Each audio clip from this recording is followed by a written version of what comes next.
Imagine enduring 3 heart-wrenching miscarriages before finally receiving a diagnosis for a condition that affects millions of women. This is the devastating reality for Carolina Murineanu, 33, who now faces a 4,000-pound surgery to treat her endometriosis.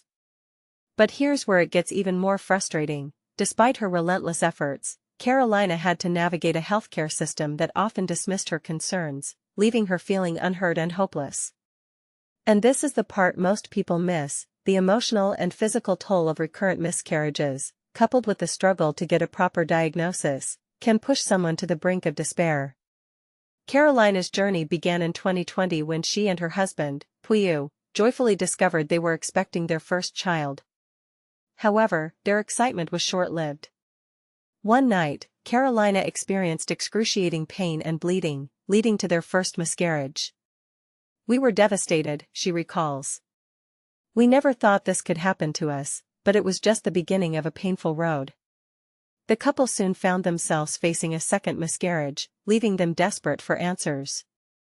Yet, despite their pleas, their GP insisted further investigations could only be pursued after a third loss, a policy that feels cruelly indifferent. Here's where it gets controversial. Is it fair that women like Carolina must endure multiple miscarriages before receiving the medical attention they desperately need? Shouldn't there be a more compassionate and proactive approach to fertility concerns? In early 2023, Carolina became pregnant again, but history repeated itself. Despite early medical reassurance, she miscarried for the third time. This finally qualified her for further investigations, but her experience with the NHS left much to be desired. "It felt like half-hearted efforts and a disregard for my concerns," she shares. The emotional and physical exhaustion plunged her into a deep depression, from which she credits God for her recovery. Determined to find answers, Carolina sought private treatment and was eventually diagnosed with endometriosis, a condition where tissue similar to the womb's lining grows outside the uterus.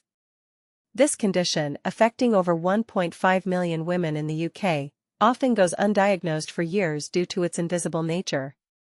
On average, it takes 7 to 10 years to receive a diagnosis, typically requiring surgery like a laparoscopy. Now, Carolina and Puiu are raising funds for a £4,430 private surgery in Dublin, scheduled for January 20, 2026. "We finally have an explanation for our losses, but the decision to go private wasn't easy," Carolina explains. "NHS waiting times for surgeries like this can exceed a year, and we couldn't wait any longer." Their GoFundMe page, titled "Support Our Healing Journey," reflects their hope for a healthier future. But their story raises a thought-provoking question: should couples have to resort to crowdfunding for essential medical treatments? What does this say about the accessibility of healthcare for those struggling with fertility issues? Carolina's journey is a powerful reminder of the resilience required to navigate a system that often fails its most vulnerable. Her story isn't just about one woman's struggle, it's a call to action for better support, earlier interventions, and greater empathy in healthcare. What's your take? Do you think the system needs to change? Share your thoughts in the comments below.